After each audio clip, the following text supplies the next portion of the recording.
Hello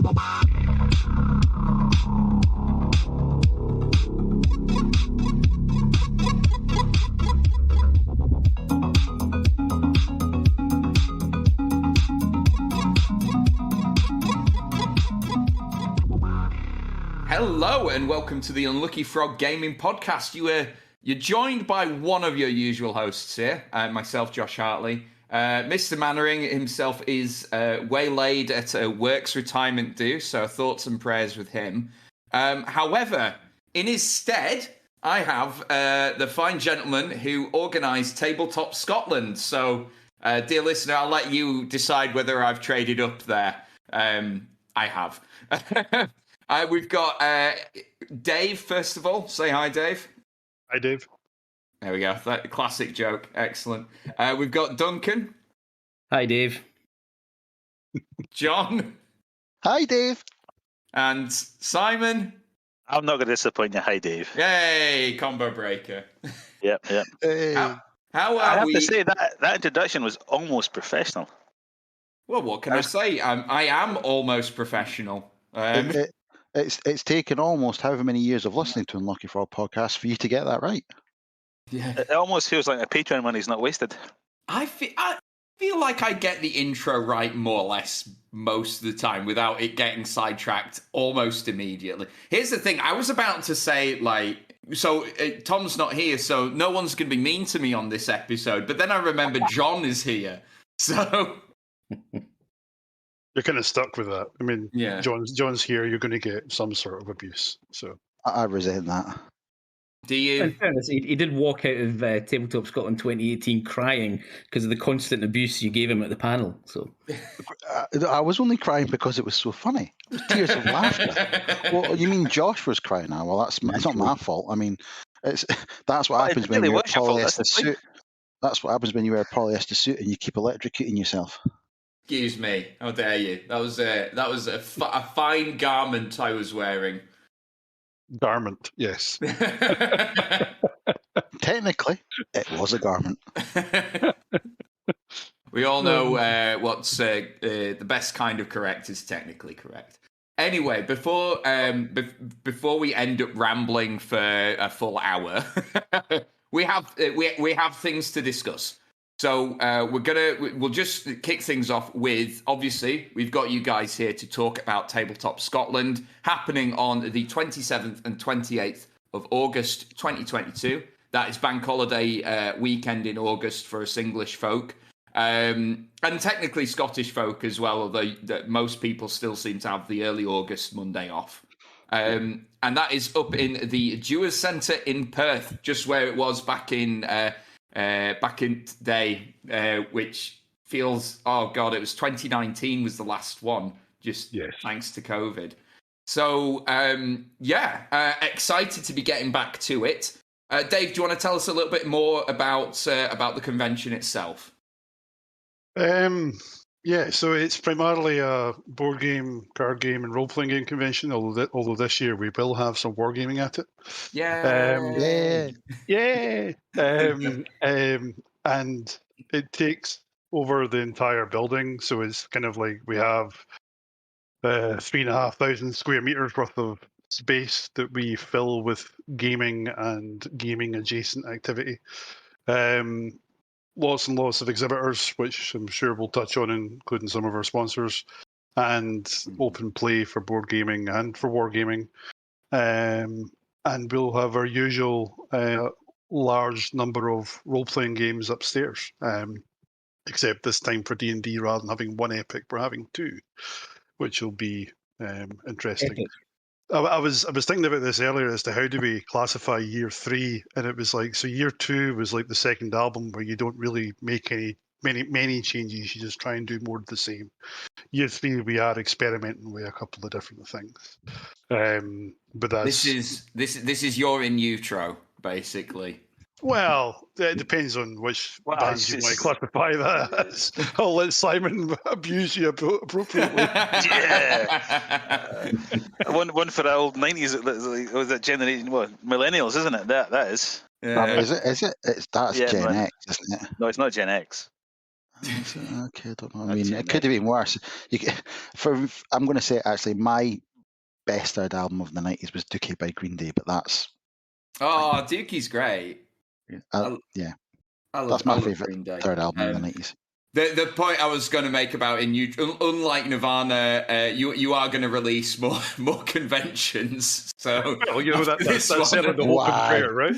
I'm going to look after Dave's mental health. Could somebody mute me for the next 5 minutes because I've just took a dark turn. Took a very dark turn. But I suppose the other thing we need to say is the tickets are currently on sale. Yes, and they have been for just over 2 weeks. And without getting into real detail, the numbers, it's safe to say that even though we launched tickets 2 months later than we would normally, we're ahead of where we would have been if this was 2019. Excellent. And so Dave has gone spreadsheet happy. Yeah, it means I've got my spreadsheets back, which is always makes me happy. And whilst John claims he doesn't like it, he wants the update every day. He's always chasing updates. Excuse me, I am simply being interested and attentive to our collective success. Also, I know that if Dave doesn't get to play with the spreadsheet at least once a day, he becomes a sad puppy. Do you know what? I can relate. I can relate to that. So, and also, also, it means that if Dave and Simon are looking after spreadsheets and all that sort of gubbins, me and Duncan can just ignore it. I will point out my day job involves nothing but spreadsheets. So yeah, that's why I'm doing you a favour and making sure I you don't have to. Tabletop Scotland is my escape from spreadsheets because Dave takes the burden. Well, we do have a spreadsheet for all the exhibitors. So, we do. Yeah. Speaking of exhibitors and the like, probably be remiss of us not to. Yeah, look at that. Be remiss of us not to mention the sponsors for the convention as well. So, do you want to tell us about who's going to be sponsoring the event this year? Who wants to do that? Well, I will. I'll start. I used to get slagged for this from Ben and Tom. I need to I'll do it. I'll direct. I was doing so well up until there as well. I'll do it. John, would you like to tell us about the sponsors for this? Mostly because I think Dave doesn't think he'll get this right. If you've got the website open, you should get it right. Yeah. So I'll start with our friends and fellow convention compatriots from UK Games Expo. Yes, excellent. Who provide all sorts of great support, and not just for us, but for other conventions around the UK. And it's UK Games Expo, so I'm sure that lots of our listeners and attendees will be going to that this year, and that's in June, isn't it? We've got Onyx Path Publishing, DMB Games, who have been sponsors since 2018 as well, I believe, haven't they?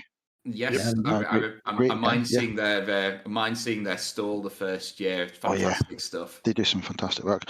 Big Dog Books, who are our local friendly comic book and game store and general all-round geek haven in Perth and now Dundee, having opened a second branch. Excellent. And Storyteller's Vault.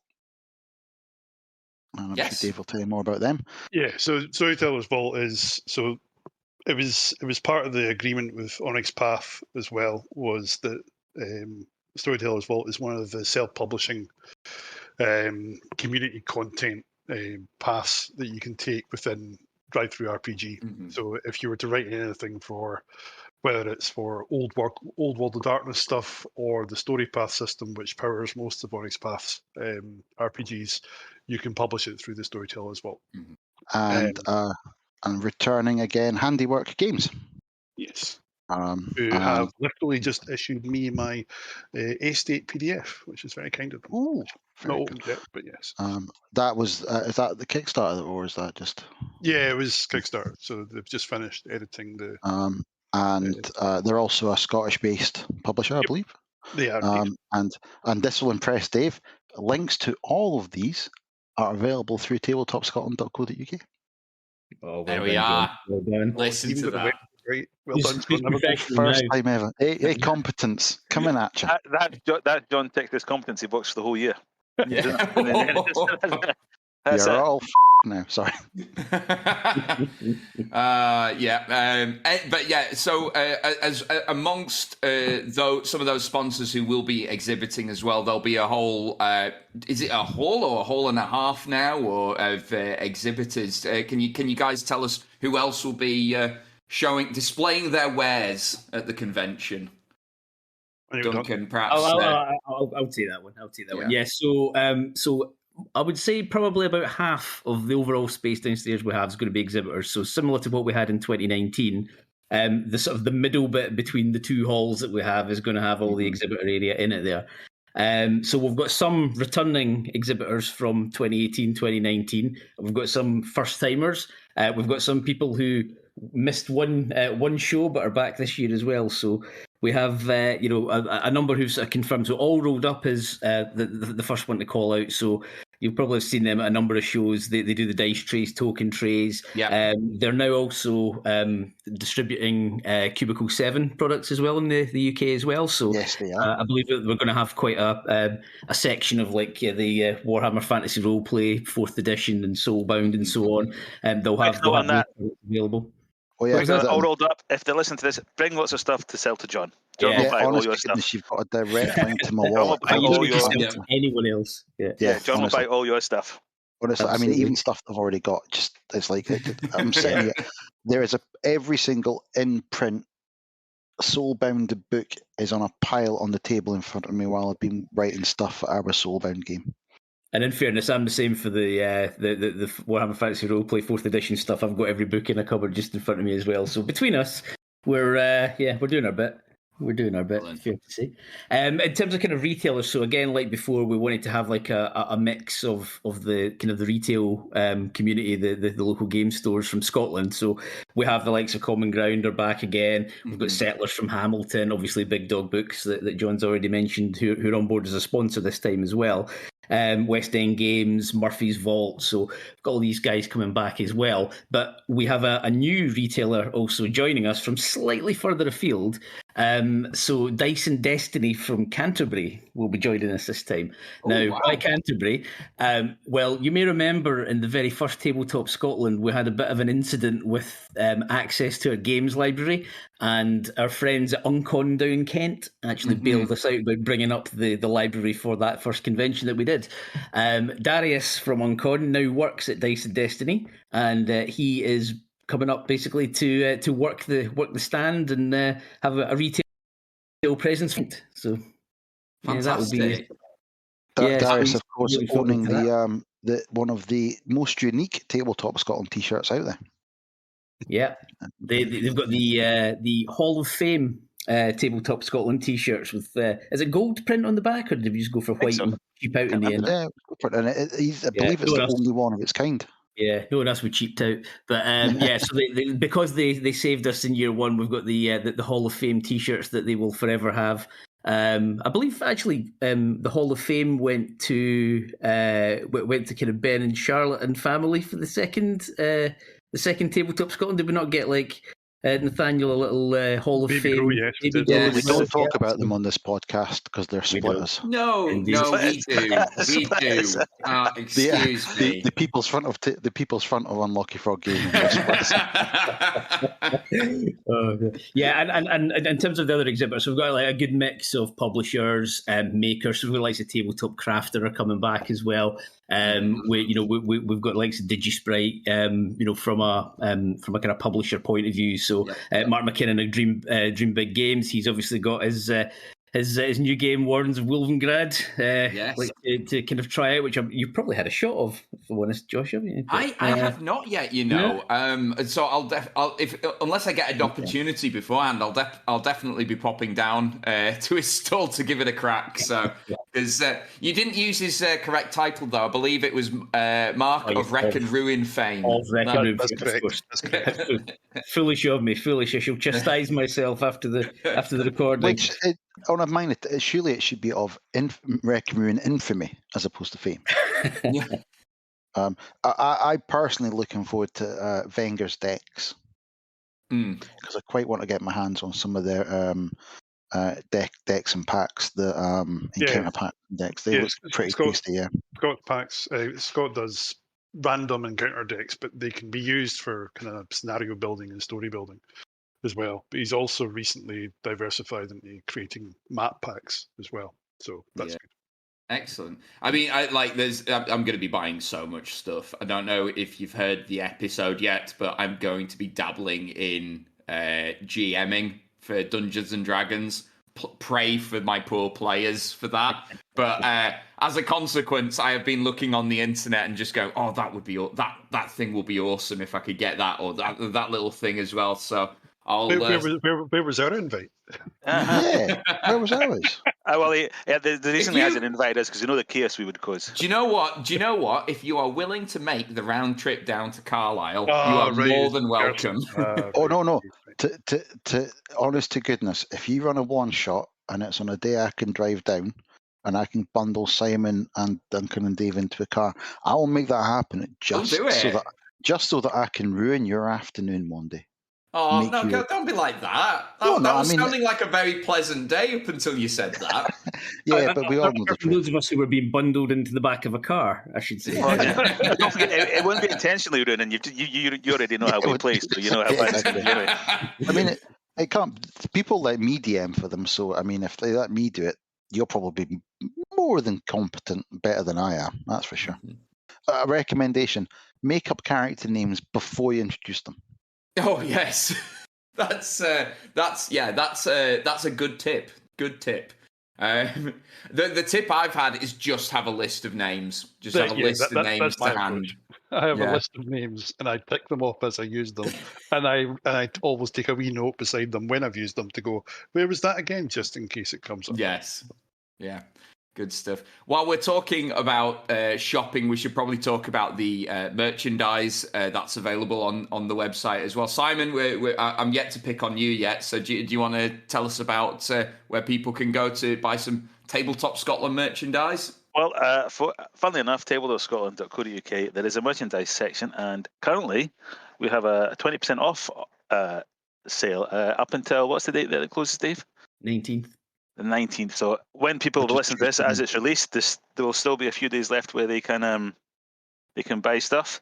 It is made to order, and there is a large selection. I've already produced it. We've got T-shirts, we've got hoodies, there's caps, baseball caps. If you want to look like an American trucker, you can buy one of the trucker caps. There's all sorts in there, isn't there?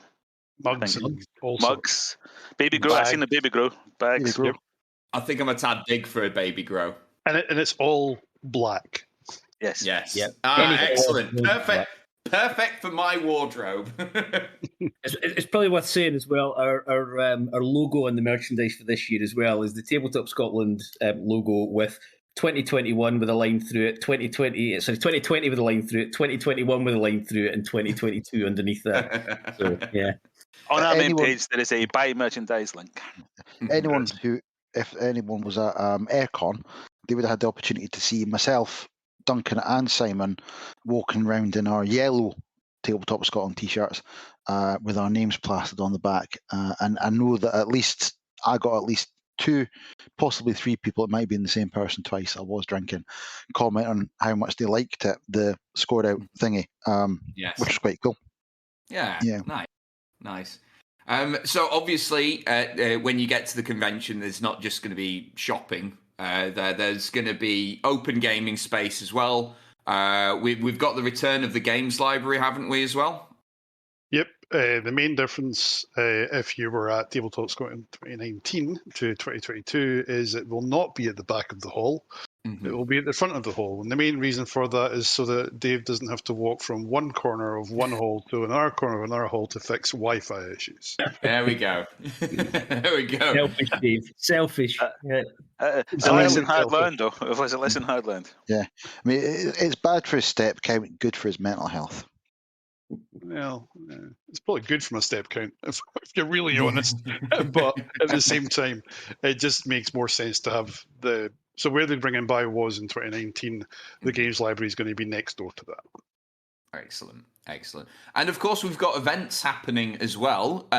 One of which, or at least one of which, is going to be run by yours truly here. We've got the return of the popular pub quiz event on the Saturday night. Up in the still up in the bar area, obviously. Yes. So panel-wise, we don't have anything else confirmed. We are currently looking at a couple of different things. One, because of the sponsor, not because of the sponsorship, but indirectly resulting in the sponsorship with Onyx Path, we're going to be having some people from Onyx Path at the con, and we're going to have a panel with them talking about publishing for that company and their own history. So Matthew Dawkins, who was there in 2019, will be returning, as will a couple of others. So we're really quite trying to still work out exactly when that'll be in the schedule, because Matthew's also going to be running some games for us in our RPG track, so that'd be good.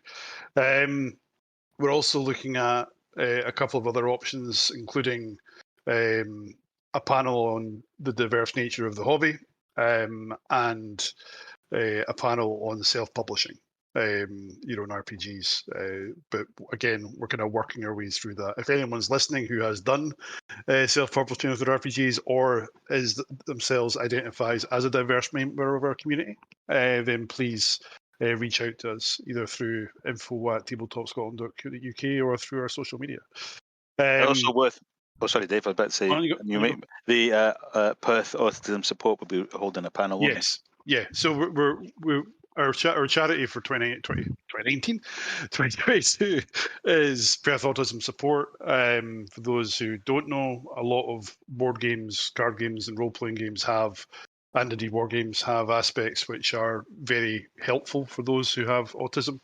And we're looking to have a panel about tabletop and autism with support from the charity themselves and indeed other guests that we can get to talk about that as well.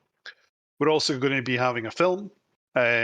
We haven't quite worked out where in the schedule this is going to be, but there's a film called The Game Designers, which was produced in 2021, I think, or 2020, which is all about the process of creating and publishing your own board game.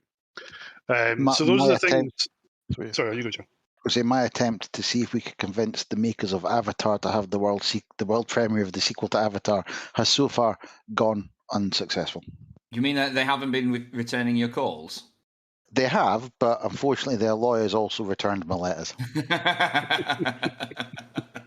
So those are the things we've got in the mix.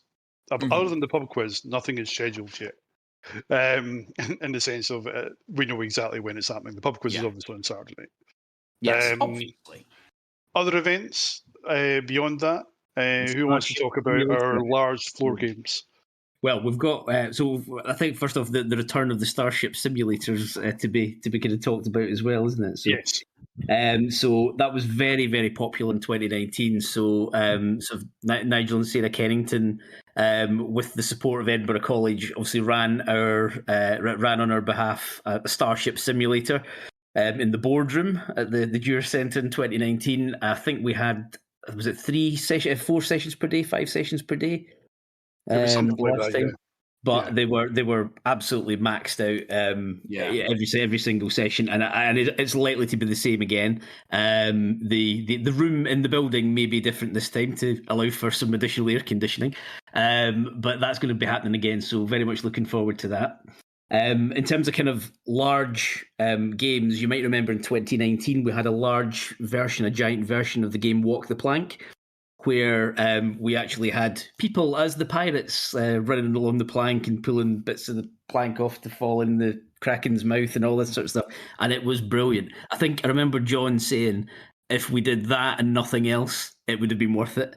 Oh, yeah, absolutely. I mean, just genuinely, of all the stuff I've seen at conventions, watching that many people play that game and just having such a great time I'm like, that is impressive stuff. And while we're at it, kudos to Kirsty, our good friend Kirsty, who was our runner for that, who ran that for us, because she did a great job. And I don't think that they could have had more fun out of that if they tried. And the best bit was seeing the fact that it was families playing together, kids and adults, all having fun, effectively throwing each other into the water. Although, once again, we're not allowed to use the real swimming pool for it. Insurance. I do. I have to say, just in general, there's something incredibly satisfying about playing a game with an oversized version of it. Just whatever the game is, even if it's like massive chess or something like that. Well, it's funny you should mention that, Josh. It's almost as if that was prompted, even though it wasn't. Because one of the other giant games that we will be having is Giant Onitama. Excellent. Very similar to chess in many ways, but with people as the pieces. And we've in fact got Arcane Wonders, isn't it, Dave? Yeah, we've got Arcane Wonders to actually produce a special card for us just for the convention. So it's Nessie. We've got a Nessie Onitama card for use in the giant version of it. So it was either going to be Nessie or like one of the wild haggises that you find up in Scotland. Yeah, and that was actually genuinely the conversation we had with them. How cliched can we be when in Scotland you've got two options? Yeah. If it's not fried food, it's got to be a unicorn, I suppose, technically. It's all part of the branding. My only disappointment is the Nessie in question they're talking about is the mythological monster, and we hadn't quite convinced them to make it the cartoon Nessie from the cartoon Nessies. That wouldn't have been allowed. I would have vetoed that. Wait, are you referring to the family Ness? That's the one. Yeah, I remember that. Jeez. Yeah, but Dave would blowing on his bagpipes. Yeah, exactly. But unfortunately, Dave was like, no. Just vetoed, straight vetoed. It's a straight no. Family Ness was an abomination. And back to more normal scale from Giant. There will be Crokinole. Because our good friend Terry Brown has kind of agreed to host what we believe will be the largest Crokinole tournament that's ever happened in Scotland. Did we have a choice? Well, no, we didn't have a choice. It was happening. I mean, I've yet to see. I mean, honest to goodness, the last time I saw anyone push anything that hard in public, the police for a long 10 minutes later arresting them. That was at Aircon. Terry joined us at Aircon for the Crokinole tournament there, and him and his Crokinole Mafia were out in force. So we're expecting the same thing at Tabletop Scotland this time. Absolutely. And if no one knows what Crokinole is, it's a sort of traditional Canadian. I guess flicking game. Is like a large disc is the board, and you're flicking discs to try and kind of get them to land as close to the middle as possible and knock out your opponent's discs and so on. So simple, like literally a minute to learn, but so difficult. But really, it tells you everything you need to know about Canada. That somehow Crokinole exists, yet ice hockey is their national sport. Yeah, it sounds like the sort of game I would be completely useless at because any of those sort of dexterity type games. Yeah. I'm just thinking of like my competency at ice cool is like just like awful. So I seem to remember we had a couple of games of Clask at the ticket launch for Tabletop Scotland 2019. Yeah, and I was very poor at Clask as well. Yeah, indeed. Yeah. Terrific. So, I think more board game events to be announced, but we haven't quite dotted the I's and crossed the T's on those as yet. Yes. So stay tuned because a certain media partner will likely be shouting about updates for Tabletop Scotland. So, Dave, do you want to announce who this media partner is? Well, I've forgotten. There was so many applications. Who did we decide? Some sort of wizard. It took some debate, but what we decided on was we were going to go for the People's Republic of Unlucky Frog Gaming and then invite Ben and Charlotte back. That would probably be a wise move, to be fair. See, I mean, I thought I was being mean to him, but that was just a low blow, John. No, of course, we are delighted to have Unlucky Frog on board again as our media partner, and even just kind of the lessons we've all learned of doing two of these in the past, and it's kind of, I think, given us a good idea of what we want to achieve out of this year, and how to go about it, which is great. Yeah, and obviously we're delighted to take up the mantle once again, and just like I say to our listeners, stay tuned, and we'll keep you all updated, both on the run up and on the weekend itself. So, just watch this space. So I think obviously I want to touch on before we sign off for the episode. It's obviously been delayed by 3 years now. By the time we get to the third Tabletop Scotland, I know some of you guys went down to Aircon, but I think for many of us, for me, I think this is probably going to be my first gaming convention since the onset of the COVID pandemic. So I kind of just wanted to just speak to you guys, get your thoughts on, you know, what is it you're most looking forward to about getting back to this, you know, and just kind of what does it mean to put this on again for the people, for the community of tabletop gamers in Scotland. So will we start with you, Dave? Can you put violins behind this bit, like soft melancholy violins? Yes. No, don't. I certainly don't do it right now. What was that on Radio 1 always called? The Our tune, that's it. Oh, Yeah. forgot. Yeah. No, I mean, I've missed it. I've missed it a lot, even though I managed to do a couple of other things, online events and things like that. But I've missed organizing this, even though at times it feels like a full-time job. Yeah. I think the thing I'm most excited about is actually seeing how many new people we have come, people who have discovered the hobby through the pandemic. Mm-hmm. If you follow me, because a lot of when people were in that environment of not really being able to do anything, board gaming and role playing, kind of picked up quite a lot. So it'll be good to see that transition. I mean, I actually, on that note, yeah, Dave, I was thinking, you said that, at work, the company I work for, we, funnily enough, is on a Sunday night, and I've done it this last week, didn't do it this weekend, we have our own gaming group that covers all the sites across all the countries, and one of my colleagues set up for the first time a company-wide D&D group, and they've been doing one shots. I did one last week, and 30 of the people in the group had never done any role playing or board gaming or gaming at all, and have only ever done it online. Oh, terrific! And they're now doing online gaming. And next week, actually at the campus in London, a group of them are getting together after work, still on site at work, to do their first ever in-person gaming.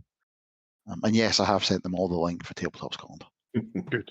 But it's been great meeting people who've never played games in person before. There is actually a generation of gamers that might never have actually played in-person gaming.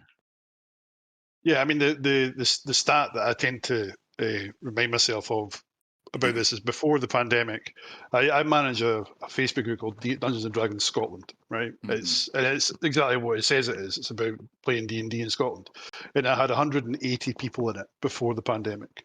It now has 1,600 people in it. So that's whether that's people who are actively playing or not, I don't know, but they are people who are interested in it. And that'll be the same for all. That'll be the same for all formats of the hobby. And it's really just a question of seeing those new people come will be great, and for them to experience that and make connections in person. Yeah, you ready with the violins for this bit then, Josh? So let's hear it. So during the pandemic, so during lockdown, obviously didn't leave the house much. As you're aware, I've got a fairly significant board game collection upstairs, like numbering in the several hundreds. But my wife is not a gamer. And I had all these games and nobody to play them with. It was a horrific 2 years. Horrific. So when I walked through the doors at Aircon, like just a few weeks ago, and stood at the top of the stairs just as we went in, and there was that buzz, you know, that buzz just when you walk into a hall with a lot of people in it. And I thought, we're back. Because there was genuinely part of me that was thinking, if this goes on and on and on and on, I'm going to fall out of love with this hobby. Yeah. And actually that moment of, that's the noise that a hall full of people all sharing something like sounds like, and it's all soppy and everything like that, but it really made me think, right, we're back. You know, this hobby is back. No, I completely appreciate that. Like, I think for me, one of the reasons why I love tabletop gaming is, one, it's in person. So, like, with video games, they've come a long way, and you can be chatting to your pal over the internet, but there is no substitute to sitting down with friends around a table, is there? Yeah, and staring someone in the eye and as you crush them, about how terrible we are at that game can't be emulated any other way. Yes, exactly. I mean, I walked into Aircon, and Simon and I travelled down with a friend of Tabletop Scotland, Terry, and Greg, who we all know, and we got there and settled in, and we got into the Selden Hotel, and Simon and I we had a quick refresh, and right, we'll go to join, and walked in and had a wee look around the hall, and we found Duncan and a few other people playing a game, and it took me all of 3 minutes of Duncan explaining the game for me to remember, quite importantly, that there's a lot of board games out there that I've yet to experience, and my interest was piqued by seeing games that have been released in the last couple of years that I haven't physically been able to lay my eyes on. Yeah. So I'm really looking forward to seeing what people are playing. Yeah. Because I enjoyed, like, the first 2 years, 2018, 2019. One thing I enjoyed was having, when we weren't, all four of us normally run off our feet. And that's a good thing, because 9 times out of 10 it means something's going well, and I can't remember the number of times we had to find another table for another group to play a game, or something like that, and or show somebody something, but just seeing games being played, and for me, I'm looking forward to the 5 minutes I get to walk around looking at the games people playing and learning and seeing new games and enjoying that, and hopefully introducing more people to new games as well. Terrific. How about you, Simon? I can't. I don't care. No, I think almost as everyone's saying, looking forward to seeing new people learn the new things, because that's always good when you feel a sense of pride. You've introduced something to something they didn't know before, and they've enjoyed it. And that happened in 2018 a few times, happened in 2019 a few times, and no doubt it's going to happen this year a few times. People are going to discover something that they only discovered it because of Tabletop Scotland. If it wasn't for us, or wasn't for the convention, that's probably something they never would have known about. And that, for pure serendipity, they've come along and they've discovered something, and they've enjoyed it so much that they've gone and bought it. Perhaps there was a couple of tales of that situation in Tabletop Scotland. People signed up for D&D on the day, ended up buying a shit ton of merchandise just because of the enjoyment they had. So I'm looking forward to things like that. Also looking forward to people meeting up again that haven't met for 2 or 3 years.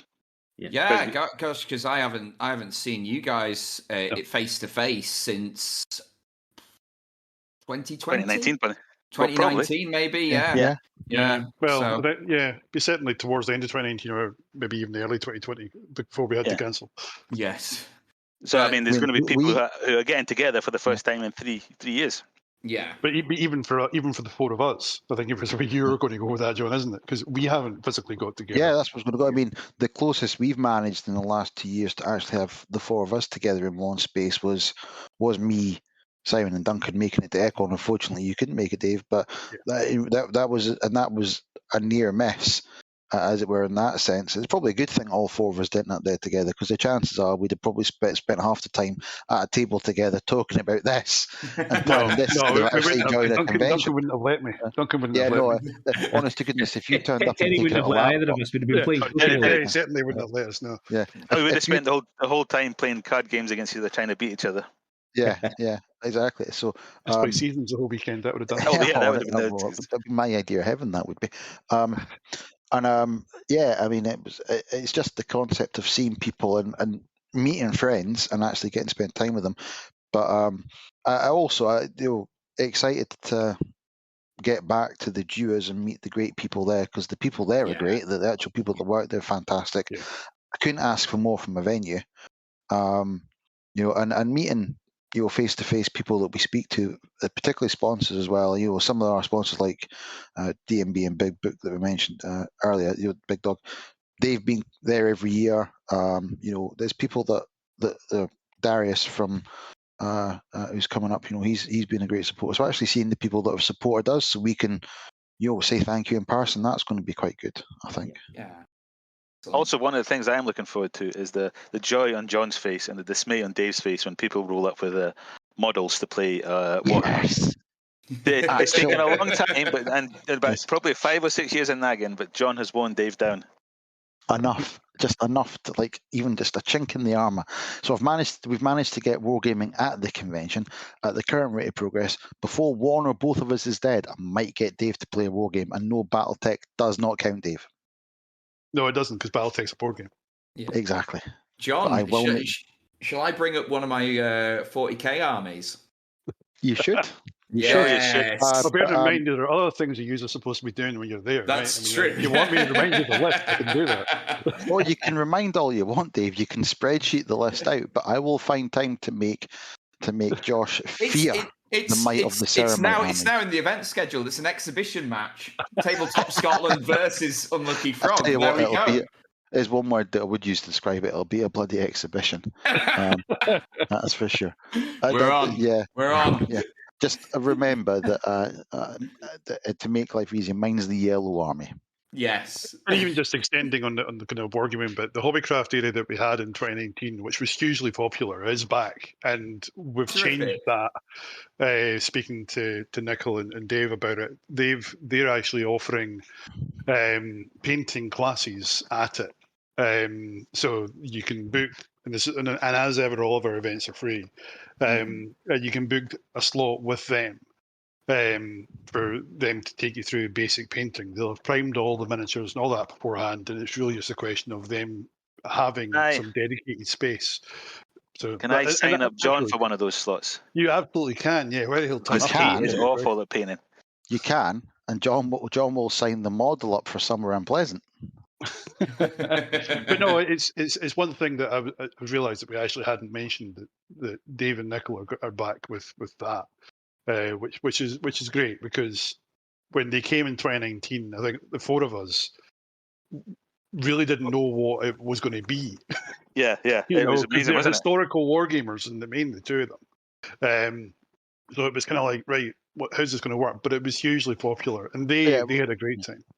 I mean, we didn't really know what it was going to be, but the bit that stood out was what it was just successful. I mean, yes. The sheer number of people that were there, they loved it, they walked away, and and in particular, there was some families there, and it was the whole family together.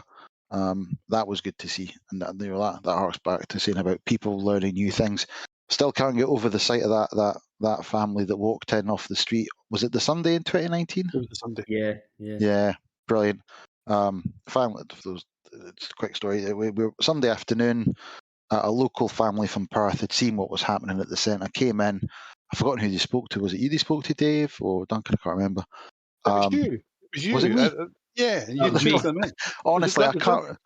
And basically showed them round.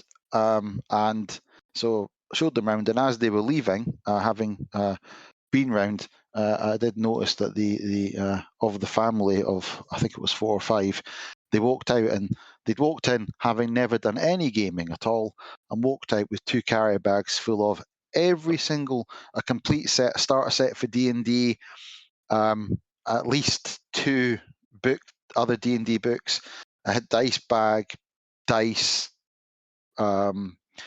trays, and a lot of big smiles to go home and play their first home game of D&D, which absolutely made my weekend. Definitely. Are you guys ready for a smooth segue right here? Oh, we've not had one yet, so so obviously, speaking of families, in previous years we've had the Haber running the family zone of their games that are all family friendly. Can we expect them to be returning as well, Dave? Can. Yeah. There we go. We've had... it's a slightly different setup because Claudio and Adam, who were the 2 fantastic people who ran it for us in 2018 and 2019, have moved to France, of all places.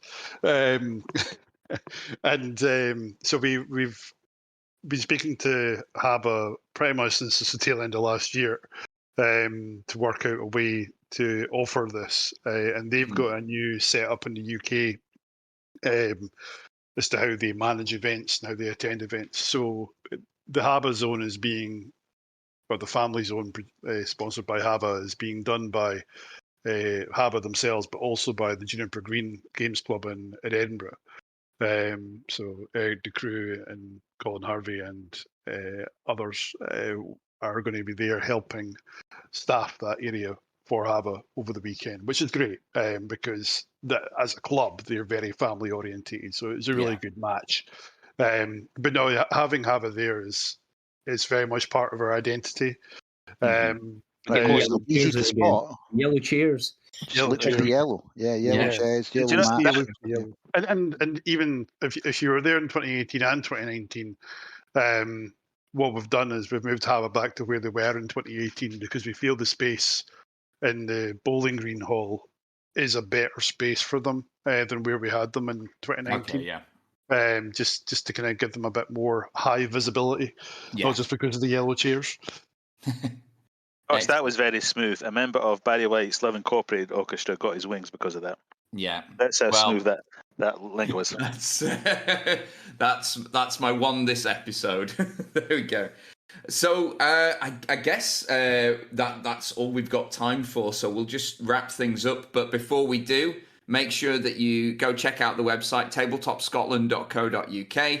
The event is on 27th and 28th of August. Tickets are on sale now. So go spend your money over there. And on that note, thank you very much for listening, guys. And until next time, take care. Bye. Bye. Bye. Bye. Bye. There